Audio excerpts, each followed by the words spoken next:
ദേവന്മാരെല്ലാവരും കൂടി ഒന്നിച്ചു ചേർന്നിട്ടാണ് ദേവിയെ പ്രാർത്ഥിക്കുന്നത്, ഈശ്വരനെ പ്രാർത്ഥിക്കുന്നത്. ദേവി ആവിർഭവിക്കുന്നു, ആ ദേവിക്ക് സ്വന്തം ശക്തികൾ സമർപ്പിക്കുന്നു. ഇപ്പോൾ വാസ്തവത്തിൽ ഇന്ന് നമ്മളത്തെ ഭാരതത്തിൻ്റെ അവസ്ഥ നോക്കുകയാണെങ്കിൽ ഭാരതത്തിൽ ഇങ്ങനെ നമ്മൾ ഒരുപാട് അനീതിയും അക്രമങ്ങളൊക്കെ നമ്മൾ കാണുന്നുണ്ട്. അപ്പോൾ അത് കാണുമ്പോൾ ആ ഭാരത മാതാവിനെ ദേവീ രൂപത്തിൽ നമ്മൾ കണ്ട് ദേവിയെ ആവിർഭവിക്കാൻ വേണ്ടി, ആ ദേവിയുടെ ശക്തി ആവിർഭവിക്കാൻ വേണ്ടി പ്രാർത്ഥിച്ച് ദേവിയെ പ്രത്യക്ഷപ്പെടുത്തിയാൽ, ഇപ്പോൾ അമ്മ ശരിക്കും നമ്മളൊക്കെ കാണുന്നത് ഭാരത മാതാവിൻ്റെ പ്രത്യക്ഷ മൂർത്തിയായിട്ടാണ്. ആ ഭാരത സംസ്കാരം അമ്മ ജീവിച്ച് കാണിക്കുന്നു. ഋഷി പരമ്പര അമ്മയിൽ കൂടി വീണ്ടും പുനർജനിക്കുന്നു. രാമനും കൃഷ്ണനും ബുദ്ധനുമെല്ലാം അമ്മയിൽ തന്നെ ഏകത്ര നമ്മൾ കാണുന്നു. അപ്പോൾ നമ്മുടെ പൂർവ്വ സംസ്കാരത്തിൻ്റെ പൂർണ്ണ രൂപത്തിലുള്ളൊരു ആവിഷ്കാരമാണ് അമ്മയുടെ ശരീരത്തിൽ കൂടി നമുക്ക് പ്രത്യക്ഷത്തിൽ ബോധ്യപ്പെടുന്നു. അപ്പോൾ അത് ഭാരതമാതാവിൻ്റെ ഒരു ജീവസുറ്റ ശരീരമായിട്ട് നമുക്ക് കാണാൻ സാധിക്കും. അപ്പോൾ അങ്ങനെ ദേവി നമ്മുടെ മുമ്പിൽ ആവിർഭവിക്കുമ്പോൾ നമ്മുടെ കടമ എന്താണ്, നമ്മുടെ ധർമ്മം എന്താണ്? ദേവന്മാരെന്ത് ചെയ്തു? അവരുടെ ഏറ്റവും ദിവ്യമായ ആയുധം, ഏറ്റവും പ്രധാനമായ ശക്തികൾ ഒരു ദേവിക്ക് സമർപ്പിച്ചു. അല്ല, നമുക്കെല്ലാവർക്കും ശക്തിയുണ്ട്. ശക്തിയില്ലാതെ ലോകത്തിൽ ആർക്കും ജീവിക്കാനേ പറ്റുകയില്ല, ഒരു മനുഷ്യനിലും ജീവിക്കാൻ പറ്റില്ല. അപ്പോൾ എല്ലാവർക്കും ശക്തികളുണ്ട്. ആ ശക്തികൾ എന്തിനു വേണ്ടി വിനിയോഗിക്കണം? ഇതാണ് ഈ കഥ നമ്മളെ പഠിപ്പിക്കുന്നത്. നവരാത്രിയുടെ ഏറ്റവും പ്രധാനപ്പെട്ട സന്ദേശം അതാണ്. ഈ ഭാരത മാതാവിന് ഈ ശക്തികൾ സമർപ്പിക്കുക. ഭാരത മാതാവാകുന്ന ദേവിക്ക് ഈ ശക്തികൾ സമർപ്പിക്കുക.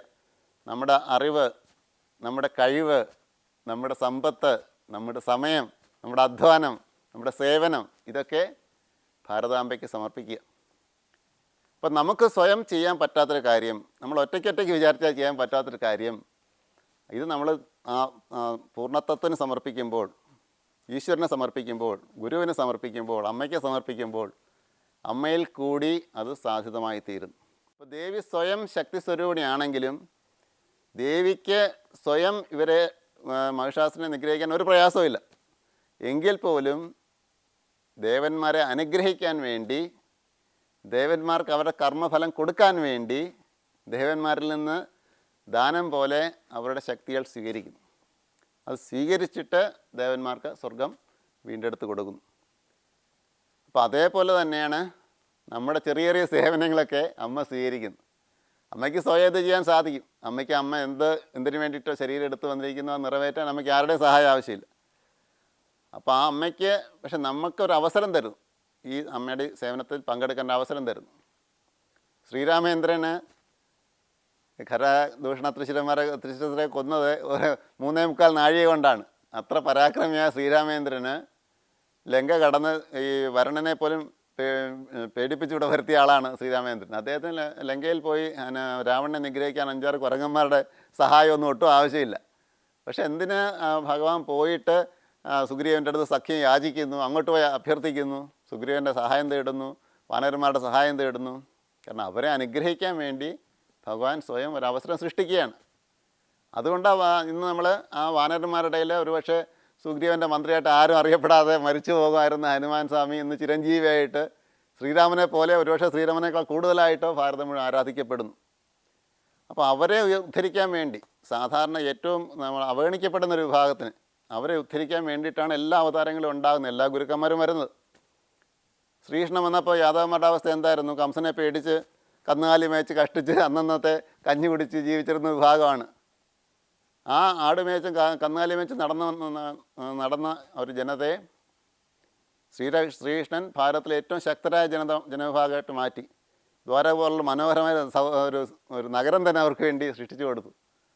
മഹാഭാരത യുദ്ധം കഴിഞ്ഞപ്പോൾ യാദവരായിരുന്നു ഭാരതത്തിലെ ഏറ്റവും ശക്തമായ ജനവിഭാഗം. അപ്പം അങ്ങനെ ഒരു സമ്പത്തും ഐശ്വര്യങ്ങളെല്ലാം ഭഗവാൻ നൽകിയവർ. അപ്പോൾ എപ്പോഴും മഹാത്മാക്കൾ വരുന്നത് ഏറ്റവും താഴ്ന്നു കിടക്കുന്നവരെ, ഏറ്റവും ചൂഷണം ചെയ്യപ്പെടുന്നവരെ, ഏറ്റവും അധകൃതരെ എല്ലാം ഉദ്ധരിക്കാൻ വേണ്ടിയിട്ടാണ്. നമ്മ ചെയ്തുകൊണ്ടിരിക്കുന്നത് അതാണ്. സാധാരണക്കാരിൽ നിന്ന് നമ്മ അതിമാനുഷ്യരെ സൃഷ്ടിക്കുന്നു. അപ്പോൾ ആ ഒരു മഹായജ്ഞത്തിൽ നമുക്കെല്ലാവർക്കും ഒരു പങ്കുണ്ട്. അപ്പോൾ നവരാത്രി നമ്മളെ ഓർമ്മിപ്പിക്കുന്ന ഏറ്റവും പ്രധാനപ്പെട്ട സന്ദേശം, നമുക്ക് ഇന്ന് ഈ കാലഘട്ടത്തിൽ അമ്മയോടൊപ്പം നമ്മൾ ജീവിക്കുമ്പോൾ, ഭാരതം വലിയൊരു പരിവർത്തനത്തിന് വിധേയമായിക്കൊണ്ടിരിക്കുമ്പോൾ, ഈ ഭാരതാംബയ്ക്ക് നമ്മുടെ ശക്തികളും നമ്മുടെ കഴിവുകളും സമർപ്പിക്കാനുള്ള ഒരു സുവർണ അവസരമാണ് ഈ നവരാത്രി എന്ന് നമ്മൾ മനസ്സിലാക്കണം. നമുക്ക് നമ്മുടെ കേരളത്തിൻ്റെ മാത്രം പ്രത്യേകത, മറ്റ് സംസ്ഥാനങ്ങളിൽ, പ്രധാനമായിട്ടും ഇപ്പം കർണാടകയിലാണെങ്കിലും ശരി, ബംഗാളിലാണെങ്കിലും ശരി, പ്രധാനമായിട്ടും അത് ദുർഗാദേവിയുടെ ഒരു വിജയമായിട്ടാണ് ചിത്രീകരിക്കുന്നത്. മഹിഷാസുരനും ദുർഗയും തമ്മിൽ 10 ദിവസം യുദ്ധം ഉണ്ടായി, 10ാം ദിവസം ദേവി വിജയിച്ചു എന്നൊരു കഥ എൻ്റെ പിന്നിലുണ്ട്. പക്ഷേ കേരളത്തിൽ നമ്മൾ ഏറ്റവും പ്രധാനമായിട്ട് സരസ്വതി പൂജയായിട്ടാണ് കാണുന്നത്. കേരളത്തിൽ നമ്മുടെ ഒരു പ്രത്യേകത, നമ്മൾ വിദ്യയ്ക്ക് അത്രയധികം പ്രാധാന്യം കൊടുത്തിരുന്നുള്ളവരാണ് വളരെ കാലം മുമ്പോട്ട് തന്നെ. ശങ്കരാചാര്യെ പോലുള്ള മഹാ ആചാര്യന്മാരൊക്കെ പിറന്ന മണ്ണാണിത്. അപ്പോൾ ആ പാരമ്പര്യം നമുക്ക് പണ്ട് തൊട്ടേ ഉണ്ട്. അപ്പം വിദ്യയ്ക്ക് അത്രയും പ്രാധാന്യം കൊടുത്തിരുന്നതുകൊണ്ട് ആണ് സരസ്വതി ദേവിയെ പൂജിക്കുന്നത് കേരളത്തിൽ വളരെ പ്രധാനമായിട്ട് വന്നത്. മാത്രമല്ല, ശരിക്കും നമ്മുടെ ഒരു വിജയം ഭൗതികമായ വിജയമല്ലേ, സ്വർഗം കീഴടക്കുക, അത് അസുരന്മാർക്ക് പോലും ചെയ്യാൻ പറ്റുന്ന കാര്യമാണ്. അസുരന്മാർക്ക് പോലും ഇന്ദ്രനെയൊക്കെ ഓടിച്ച് സ്വർഗം കീഴടക്കാൻ പറ്റും. അപ്പോൾ മനുഷ്യ ജീവിതം കിട്ടിയിരിക്കുന്നത് സ്വർഗം നേടുക എന്നുള്ള വേണ്ടിയിട്ടല്ല, ഭൗതികമായ വിജയങ്ങൾക്ക് വേണ്ടിയിട്ടുള്ളതല്ല. ശരിയായിട്ടുള്ള വിജയം നമുക്ക് ആത്മജ്ഞാനം നേടാൻ സാധിക്കുമ്പോഴാണ്. നമ്മുടെ അഹങ്കാരമാകുന്ന മഹിഷാസുരനെ നിഗ്രഹിക്കാൻ സാധിക്കുമ്പോഴാണ്. അഹങ്കാരമാകുന്ന മഹിഷാസുരനെ നിഗ്രഹിക്കണമെങ്കിൽ നമ്മൾ സ്വയം പ്രയത്നിച്ചാൽ പറ്റില്ല. അവിടെയും നമ്മുടെ ശക്തികൾ ഗുരുവിങ്കൽ സമർപ്പിക്കണം, ദേവിയിൽ സമർപ്പിക്കണം, അമ്മയിൽ സമർപ്പിക്കണം. അമ്മയാണ് നമുക്ക് വേണ്ടി യുദ്ധം ചെയ്യാൻ പോകുന്നത്. നമ്മുടെ അഹങ്കാരമായിട്ട് നമ്മുടെ ഉള്ളിൽ വസിച്ച് നമ്മളെ ഇന്ന് കീഴടക്കി ഭരിച്ചുകൊണ്ടിരിക്കുന്ന അഹങ്കാരത്തിനെ, മഹിഷാസുരനാകുന്ന അഹങ്കാരത്തിനെ യുദ്ധം ചെയ്ത് നശിപ്പിക്കാൻ പോകുന്നത്, നമുക്ക് വേണ്ടി യുദ്ധം ചെയ്ത് നശിപ്പിക്കാൻ പോകുന്നത് ദേവിയാണ്, അമ്മയാണ്, ഗുരുവാണ്. അപ്പോൾ ഗുരുവിന് ഒരു സമർപ്പണം നമുക്കുണ്ടാവണം. നമുക്ക് എന്താണോ ഈ ശരീരം ഈശ്വരൻ്റെ അനുഗ്രഹം കൊണ്ട് കിട്ടിയതാണ്. എൻ്റെ ആയുസ് ഈശ്വരൻ്റെ കയ്യിലിരിക്കുന്നു, നമ്മുടെ കയ്യിലല്ല ഇരിക്കുന്നത്. ഇതിനകത്തുള്ള എല്ലാ കഴിവുകളും എല്ലാ ശക്തികളും ഈശ്വരൻ്റെ തന്നെ പ്രസാദമാണ്, നമ്മുടെ സ്വന്തമൊന്നുമല്ല. നമുക്ക് തന്നിരിക്കുന്നു, നമുക്ക് തൽക്കാലം ഇതെല്ലാം സൂക്ഷിക്കുക, കളിപ്പാട്ടം പോലെ തന്നിരിക്കുന്നു ഈശ്വരൻ. അപ്പോൾ അത് നമ്മൾ ഈശ്വരന് സമർപ്പിക്കുക. ഒരു കൊച്ചുകുട്ടിക്ക് അമ്മ ഇഷ്ടപ്പെട്ട പലഹാരം കൊടുക്കുകയാണ്.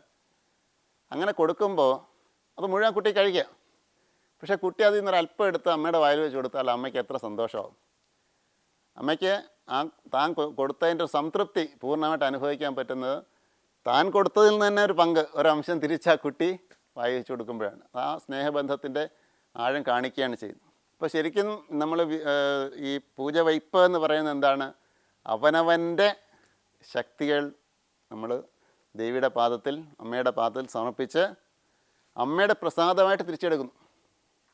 അമ്മയുടെ പ്രസാദമായിട്ട് കുട്ടികളെ സംബന്ധിച്ച് ഒരു വർഷത്തിലെ ഏറ്റവും സന്തോഷമുള്ളൊരു ദിവസം എന്ന് പറഞ്ഞാൽ ഈ പൂജ വയ്ക്കുന്ന ദിവസമാണ്. ഇന്ന് പഠിക്കുകയേ വേണ്ടല്ലോ, ആരും പറയത്തില്ലല്ലോ, പഠിക്കാൻ പറയത്തില്ലല്ലോ. പക്ഷേ ആ സന്തോഷം എന്തുകൊണ്ട്, അതിൻ്റെ താല്പര്യം എന്താണ്? നമ്മുടെ അറിവ് അമ്മയുടെ പ്രസാദമാണ്. അത് അമ്മയ്ക്ക് തന്നെ സമർപ്പിച്ച് അമ്മയുടെ പ്രസാദമായിട്ട് നമ്മൾ തിരിച്ച് സ്വീകരിക്കുന്നത്. ക്ഷേത്രത്തിലാണെങ്കിൽ നമ്മൾ വഴിപാട് കൊടുക്കാറുണ്ട്, പൂജകളൊക്കെ കഴിക്കാറുണ്ട്, പാൽപ്പായസം നിവേദിക്കാറുണ്ട്. ഈ പാൽപ്പായസം ഈശ്വരൻ കുടിക്കില്ല എന്ന് നമുക്ക് ഉറപ്പാണ്, തിരിച്ച് നമുക്ക് തന്നെ കിട്ടും.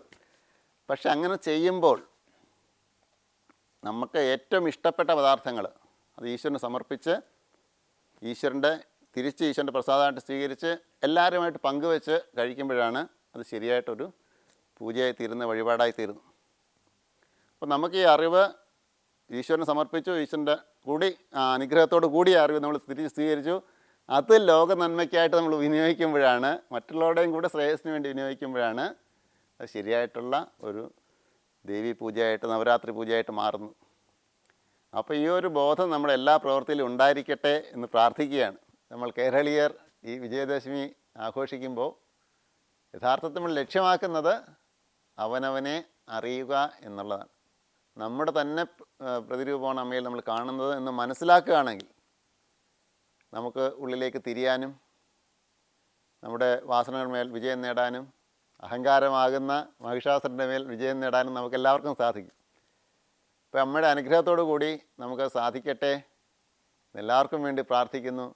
ആ ബോധം നമ്മളിലെപ്പോഴും ഉണ്ടാകട്ടെ. ഇതാണ് നമ്മുടെ ജീവിതത്തിൻ്റെ ലക്ഷ്യം, ഏറ്റവും പരമമായ ലക്ഷ്യമെന്ന ബോധം നമുക്കുണ്ടാകട്ടെ. നമ്മൾ നേരത്തെ സംസാരിച്ചുകൊണ്ട് വന്ന വഴിക്ക് എന്നിട്ട് മാറിയൊക്കെ പോയി നമ്മൾ നവഗ്രഹങ്ങളിലേക്കൊക്കെ വന്നു. നമുക്ക് അതിൻ്റെ കഥകളൊക്കെ ഇനി തുടർന്ന് വരുന്ന ദിവസങ്ങളിൽ പറയാം. ഇന്ന് പ്രത്യേകിച്ച് എല്ലാവർക്കും അവരുടെ ശാശ്വതമായ ഇടം കണ്ടെത്താൻ സാധിക്കട്ടെ. സ്വന്തം സിംഹാസനത്തിൽ, അവനവൻ്റെ ആത്മസിംഹാസനത്തിൽ വിരാജമാനമായി തീരാൻ എല്ലാവർക്കും അമ്മയുടെ കൃപാകടാക്ഷങ്ങൾ ഉണ്ടാകട്ടെ എന്ന് പ്രാർത്ഥിക്കുന്നു.